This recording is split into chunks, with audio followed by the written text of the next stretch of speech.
Now, this episode is for all my girlies, women, E for she's. Welcome to this segment on the Round of Tech Trends and Tunes. Gloria Babarinde is my name, your host, and I still have in the studio Mr. Wole. He Yep. said I shouldn't sing it. He wants the original, but I'll also sing it.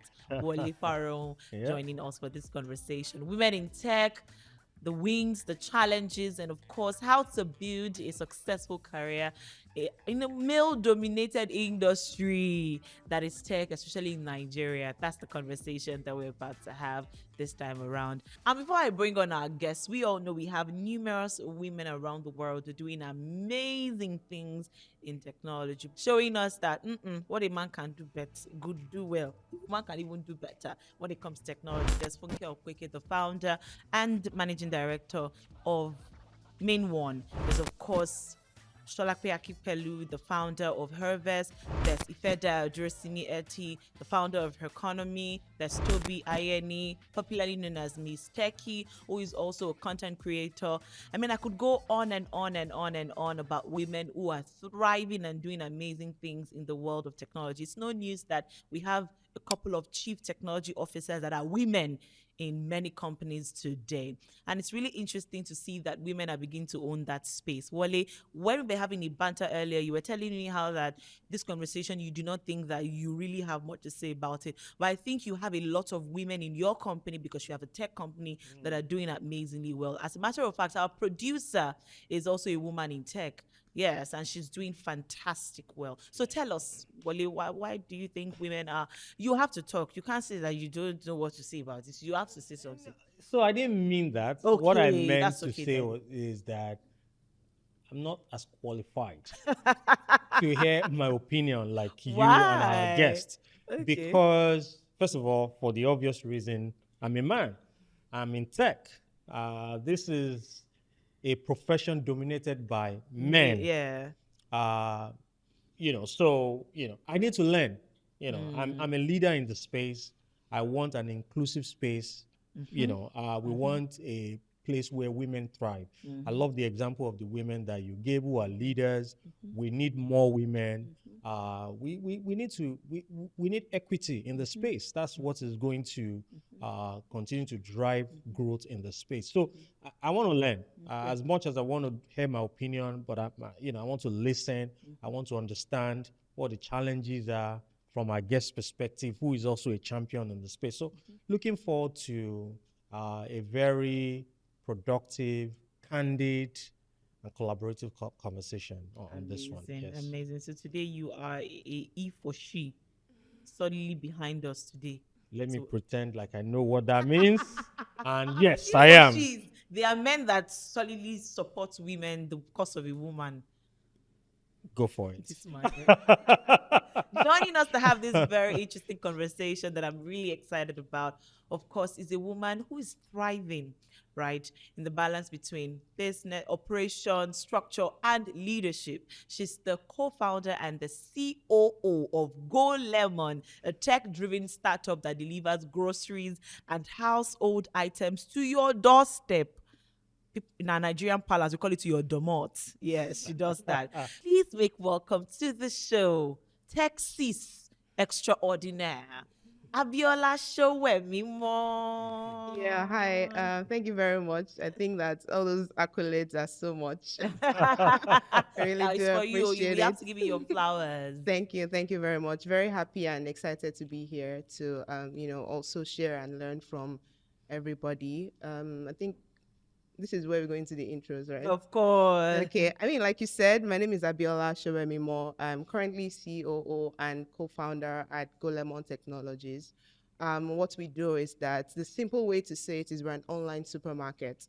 So just think about the physical stores that you walk into, physical mile 12 that you visit, everything, we've brought it online such that we can add a lot of intentional services to it and then deliver groceries to the doorsteps of our customers. amazing. So why did you start Go Lemon? What was the entire essence? Okay, Golemon was born from a personal problem, right? Myself and the other co-founders, so we're four people that founded Golemon. We all started from Paystack, right? We're all friends, colleagues at work. You know how they say, "Oh, your colleagues are not your friends." I mean, I had a different experience because my colleagues at Paystack turned out to be lifelong friends. So we all had this background where we're working in the tech space, in payments. There's really no time to shop for your house, right? I have a family. I've got two kids. I can't order food online all the time, right? I need to have essentials at home. I've never liked going to the market. I've never liked going out to shop because, like, you have to be on your laptop, you have to do this, you have to do that. There's a lot to be done. It was the same problem that I shared with the other co-founders, because it originally started with Yinka, who's the CEO. So it was the one that is the owner of the vision. But at the same time, when he conceived the vision and started to talk to people that could join him, I already started to build a physical supermarket. I'd already started to think about, taking the supermarket online. So when Yinka came up to me and we talked about it, it was a perfect fit because I didn't want to go to the market. I'm not one to go to the market. There are lots of people in tech, in other spaces that do not like to go to the market. But we want to cook. We want to have essentials at home. And it's not just about cooking food. It's about having tissue paper. It's about having air freshener. It's about having floor cleaner, about having toothpaste. So all of the things that we need, is there a way we can use technology to solve that problem in the retail space such that you just go, you sit in the comfort of your home, go to the app, order every single thing you want, and then we deliver it to your doorstep. All right. Now, the additional value is that today, people do multiple store runs, but with Golemon, we have a really wide inventory such that every single thing that you need is almost available. And if it's not available, you can ask us to find it for you and you'll get it. Beautiful. That's amazing. We'll come back to Go Lemon because I don't Okay. want us to forget the essence of this Yes, conversation, yes, yes. which is focusing on the woman in technology, right? I want you to share with us without holding back because I know Okay. it hasn't been easy. Go Lemon is how many years now? Well, a year and a half. A year and a half. Yes. So I'm very sure that it hasn't been all bed of roses, right? What are the challenges you faced now, gender wise, right? When you go ahead and you tell people that I'm a co founder of a tech startup, do they not look at you with one eye of, and thank God you said you're married, right? A lot of people these days, once you tell them that, oh, I'm a single woman and I'm a founder of a tech startup, they look at you and they're like, this one does not know what she's doing, right? So let us know, what challenges have you faced so far or Yeah, you're thanks. facing? I'm very happy to share. I'll give an example, especially during the early days of Golemon. Everything didn't start out all rosy. Early day startup is the ghetto, like I usually say. It's the hustle, the drama, the chaos, every single thing.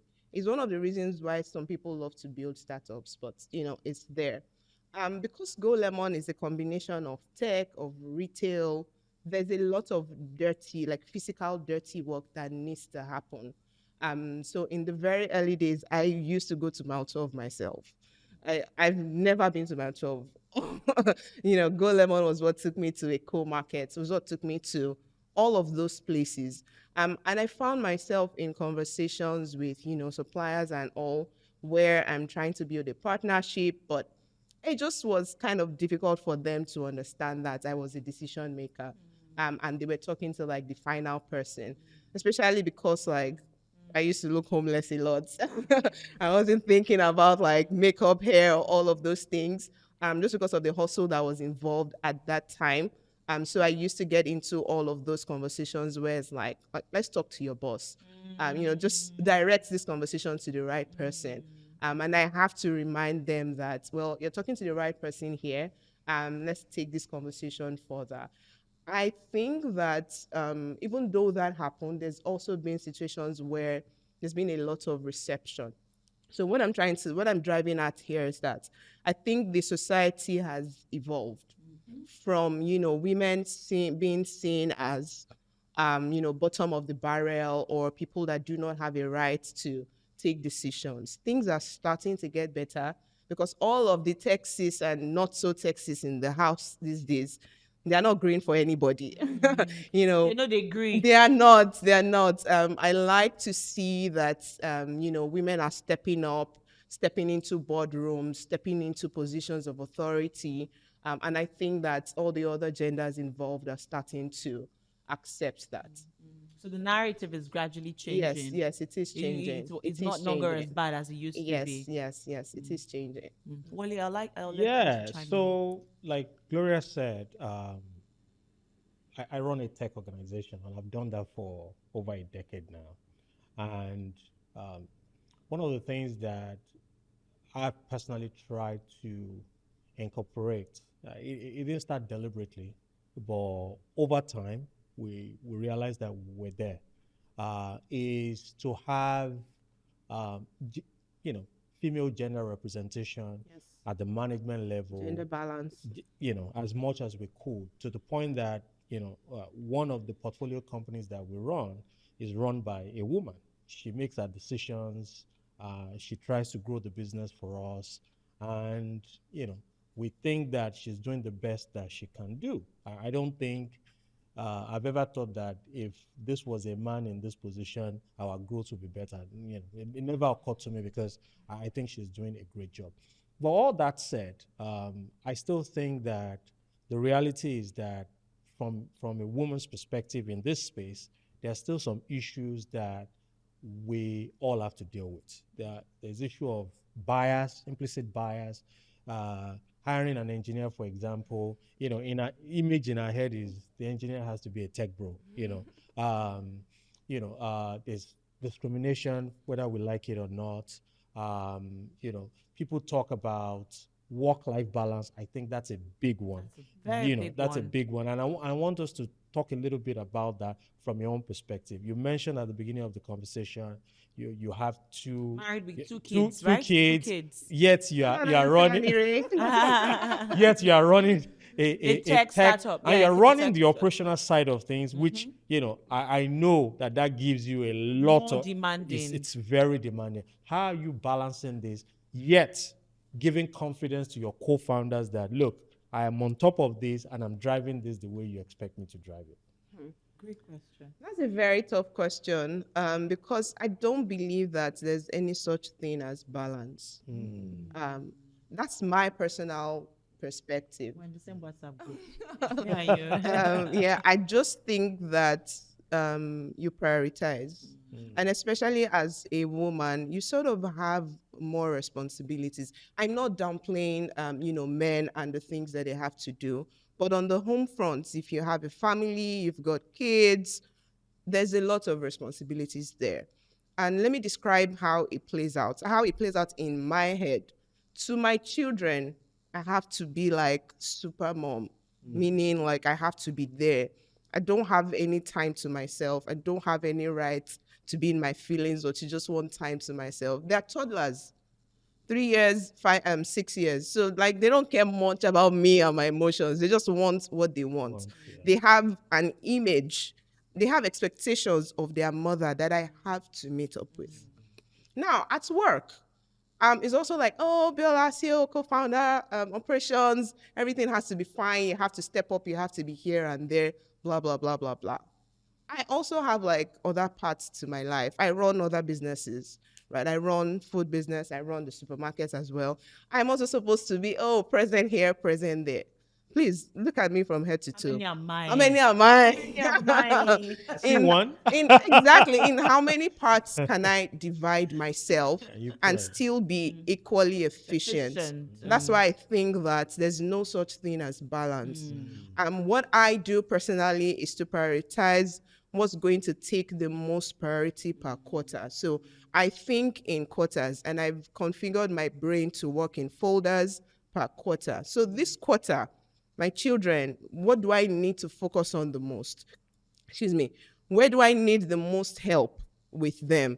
I wouldn't lie, the early days of Golemon was extremely ghetto for me because I didn't have the time. I live on the island. Our fulfillment center rather is on the mainland. I used to leave my house by 5 a.m. I'll get back home by like 11, 12. I didn't used to see my kids. and it was terrible. It was time for exam. I used to prepare with my kids for exams and all. I couldn't do all of that because at that time, my priority was Golemon. I know I sound like a bad mother, that, oh, how can your priority be work? But that's the reality that we have to face. You cannot be 100% to every single thing and everyone at the same time. You know, Abiola, to Yes. chime in here, I was watching this show. It's more like a podcast. I think a real talk with, I can't remember what it is now, the full name of that show, but it's a show where we have four ladies and they're all discussing the challenges and issues that affect women. And one of them was crying on the show and she was sharing how that at a point her children loved their dad than I've her. watched that. Yes, and then she was like, she was having to explain to her kids that I have to focus on this aspect of my life at this time, not because I don't love you, but because I love you. I'm doing it because mommy is working for you. So they don't feel like, oh, school fees is only paid by dad, electricity is only sorted by dad, oh, I need money for pocket money, it's only daddy, right? So that when you ask mommy to that you want to get something, mommy can bring up money to say, take, I'm giving you, and this one is my hard-earned money, right? So I'm really excited that you, and I really hope that brings me to my next question. How are you able to communicate to your family or to your children at that point in time that you needed to focus on this at a time and they didn't look at you as a bad mother? Also, your husband, was he supportive of your journey as a Texas? And the fact that I'm sure at that point he must also have been affected. But was he understanding enough to know that, okay, Abiola, I'm giving you time off to focus on Go Lemon because this is the infant stage of the business? Yes, thanks very much for that question. To start with, my children are still very young. At the time, the one that's 3 now was 2. The one that's 6 now was 5. So there's not much explanation that they would understand when you sit. They're not like teenagers yet. When you sit them down to say, oh, mommy's not going to be around for like 3 to 6 months or whatever. Mommy's not going to be around for this period. So I didn't have that conversation with them, especially because they would not be able to comprehend. That's one. I did have the conversation with my husband at the time, and I asked for 3 months. That the next 3 months is going to be crazy. We've both run businesses together. We know what the startup stage usually looks like. But that 3 months became 6 months. Yes, it became 6 months of me not being, a present wife, a present mother, a present friend, present daughter to my father, a present anything. Just because, again, startup phase is the ghetto. You guys don't start businesses. I'm joking, I'm joking. But it was real. I mean, if you looked at a picture of me then and now, you wouldn't know that it's the same person because who has time for self-care, skincare? Who has time? Like, no time for anything except the fact that we all have to put in the work and ensure that this baby doesn't die. And it wasn't just me. It was me and my fellow co-founders. Like, I'm in mile 12. Yinka is cutting pepper. Yinka is the CEO, is washing Fulfilling pepper. orders, right? Yes, we're all hustling. Like JJ is carrying orders to customers. We're all like, Bade is holding the tech, literally, like coding and do all the stuff. So it wasn't just me. It was really the ghetto for every one of us. But things have stabilized a lot more. And yeah, of And course, thank we're in God a better place. you have an understanding partner. Yes, yes. He was also very understanding. So he stepped up a lot to like be there for the kids, be there for the house. I didn't cook for a long time. Wow. Like there was no time. There was no Saturday, there was no Sunday. I'm a Christian, I'm a worker in church. There was no time for all those things. So it was really, really bad. And I had a lot of self-guilt, especially because I'm a woman, I have children, I have responsibilities, I'm not there. So it was real. It was real. Let's talk about the dynamics of Okay. the actual work, board level, executive team level, relationship with your co-founders. I don't know if you're the only woman in that Yes, founding yes, I team. am. Like, makes it even more interesting.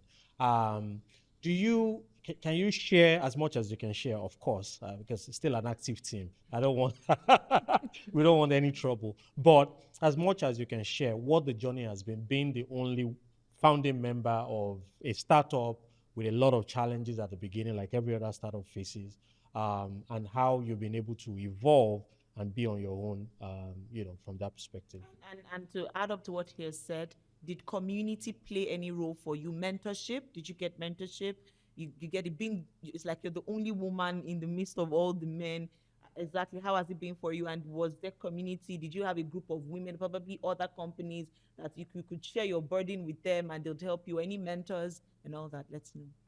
Okay. I mean, I'm the only woman on the founding team. Shout out to all the three guys.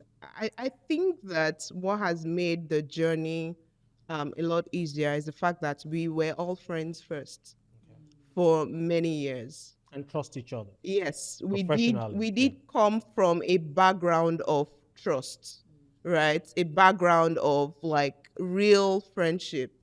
I was the first employee at Paystack. First employee.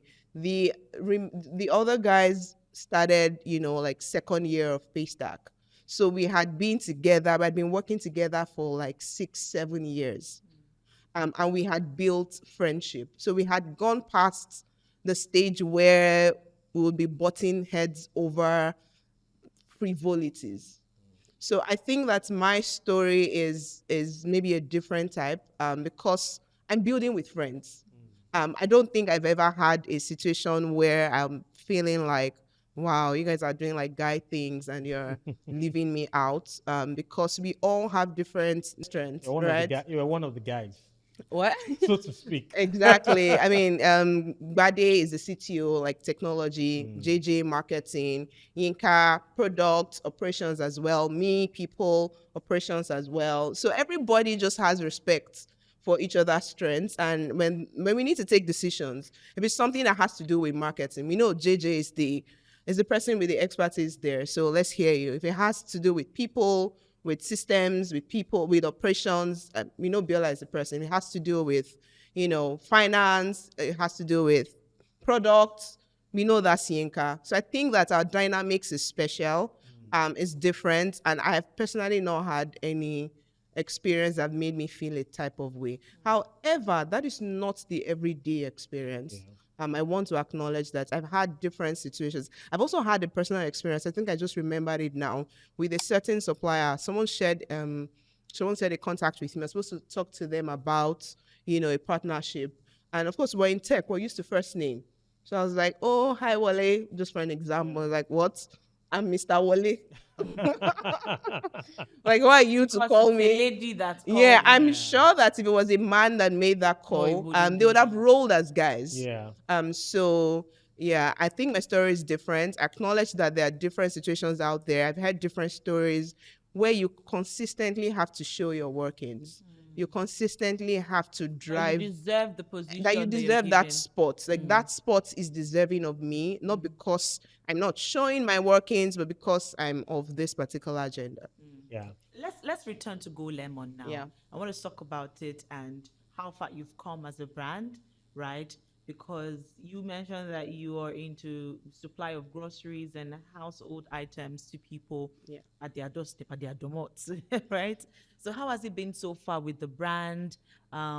Looking at the business side of it, Okay. right? Marketing the brand, having to tell people that, see, let's take off the stress of market, raw food market and groceries and all that off you, we will do it. So how has the business side of things been for you at Golemon? Okay. I mean, Golemon started with word of mouth and with friends, right? We started with by piloting with our friends, very close friends, and those friends told their friends, told their friends, told their friends, and we became a community. So in the very early days, we relied so much on word of mouth. It was even till now, we haven't spent much on marketing. It's been a lot of word of mouth marketing because it's a genuine problem that we're solving. A lot of the people that use Golemon today, I mean, not a lot now because it's too many people, but most people can reach me directly. They can reach Yinka, reach any of the co-founders directly. During the early days, we used to do customer support ourselves, where, of course, we were scattering orders at the time. You order for Pomo, you get fish, all of those things. I will call customers to apologize and just like share context and explain, do a lot of shalaye back then. So all of those customers still have our numbers today. It's also a brand that's built around trust because it's not just packaged food, it's wet food, it's raw Pepper food and all that that. we are cutting, we are processing, we are blending your peppers, we're doing all of those things for you. And it's getting to you in the right state. So it's a brand that's built on trust, that's built on word of mouth, that's built on credibility, the convenience that you as a user gets. So the point I was trying to make is that a lot of users have my numbers. So I have my number rather. Accessibility. Yes. So there are times that maybe when they want to place like a large order, they're sending me a message on WhatsApp to say, "Hi, Abiola, I just placed an order. Help me look out for it." Someone reached out to me So how do they sometime. place orders? Or Oh, do they you have a place on website? the app. We On the have a app. Okay, you mobile have an app. Yeah, okay. so you download the app and that's just it. You select all the things that you need and we deliver it to And you. your prices are cheaper than market Yes, price? yes, yes, Ah, yes. that's Literally, I amazing. had a customer reach out to me. I don't remember this person, but from the WhatsApp history, I could tell that this is a customer. She reached out to me last week to say, "Oh, Abiola, I think you guys have forgotten to update the pricing of your rice because the pricing of rice has reduced. I just got information today. I checked on Golemon and it's still the previous price. Please do the needful because I know that you guys are on top of your pricing." And I was calling the pricing team to say, "Hi, what's up? What's going on? As rice reduced." Yeah. That's the level of trust and credibility that I think we've been able to build So with our customers. if you say that prices on Go Lemon are quite cheaper than prices that you get Yes. in the normal market, how do you Yes. then make money? We do make money. So we're very strategic in our sourcing and our inventory. We try to get to the back of the back. And what that means is where people will regularly get from. We try to go to the back of the back. And we're very intentional with our margins because one of the things that we believe is Nigeria is hard. Everything is hard. Food and accessibility to food should not be hard. Food should be affordable. So our margins are thinner compared to other places that you get those So do you make products. money from margins and some service charge Yes, for running yes, a yes. store? We do make money from margins. We have this feature called shopping instructions. So what this means is that just sit in your house. You want to make jollof rice, right? You need carrots, you need liver and all those things. Order for carrots on Golemon. You can put an instruction to say, chop my carrots, Julian style, in cubes, and we will do that for you. But you pay a tiny amount, just very tiny amount for us to chop that carrot for you. Amazing. That's So, amazing. so as we wrap up, I saw data point on one of the tech blogs that now says that um, of the workforce in tech, representation by women is about 35%, which I thought it was more than I expected, which means there's something being done in the right direction. Women are getting into the space. What do you think women are doing to have that representation? And more importantly, going forward, what do you what can you tech, tell young aspiring tech entrepreneurs or professionals who wants to be in tech to do to position themselves in the tech space?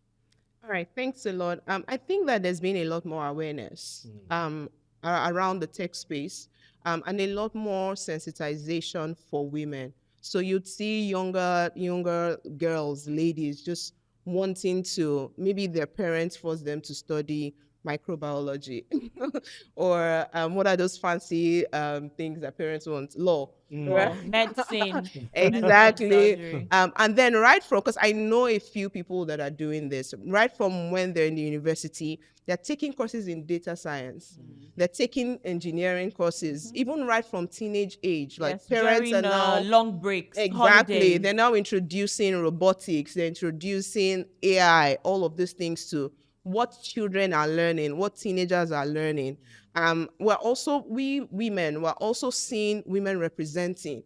And we want to be like them. Inspiring. Yeah, Yes, yes, yeah. inspiring women in different spaces. We want to be like them. I also did not plan to be in tech. I just found myself in tech. But I had, I think you talked about mentorship the last time. I had people that held my hand through it and encouraged me. So I think that a lot of the public figures in tech are also being very intentional in creating communities of women that they encourage, that they inspire, and sometimes force to take all of these bolder steps. So I would say that I see the numbers increasing over the next couple of 5-10 years. And I see a lot of more like women participation in tech spaces. So, I mean, to wrap this up, mentorship is very key. There are lots of like she leads, for example, women communities, Codes Africa. she codes, women communities that are encouraging women to do that. If we see a lot more of those, then yes, we would have better representation. Fantastic. Congrats on your achievement and Thank you. Thank you thank very Thank you much. very much, Mr. Wole. Thank you. On our behalf. And I would also say that to our E for she's, please ensure you support that woman in your life that wants to go the tech way. Yes. Okay, if she tells you she wants to learn data science, she wants to learn analytics, she wants to get a tech skill, please by all means, like I'm doing today. please support her by all means. And then our men too, when a woman is speaking on the phone with you, telling you, I'm the lead developer on this project, they'll be like, eh? Wow. I had something that I wanted to say, maybe to tech founders. Like he said, that they're being intentional about gender balance in management. I would also like to say that, I mean, tech founders should be very intentional with gender balance in all roles, right? Just analyze your tech space, your tech team, to see if you have more men than more women. Set a target for yourself to find female engineers. So that we can start to contribute to this community and the strengths that women have in business. Absolutely. Beautiful addition. Intentionally put women at the helm of affairs, Yes. a very important Yes. aspect of projects. Yes. Don't just limit them to the back end or just do maybe UI, UX. Yes. Make them lead developers. Yes. Make them project leads. Let them show themselves, Yes. and they'll feel more included. Thank you so much, Abiola, for coming on the show. Thank you so much Congratulations for on having me. Golemon. Thank Listen, you. if you enjoyed today's episode, please let us know in the comment section. Please share, like, subscribe. Hit this. What are you doing if you have not subscribed till now? Let me give you 30 seconds. Please subscribe. I'm waiting. I'm waiting. Have you hit subscribe button? You've done it. Good of you. And also, this podcast is available across all streaming platforms: Spotify, Apple, just name it. Their favorite podcast streaming platforms. Our show is available on it. Let's know the topic you want us to look at next in the comments. Until we come your way again next time. Remember, this is the Roundup Tech Trends and Tunes. I'm Gloria Babarinde signing out on behalf of myself and Wole. Mr. Wole. No, we don't use that Mr. again. Okay, after sorry. Yes. Till next time. Bye-bye. All right.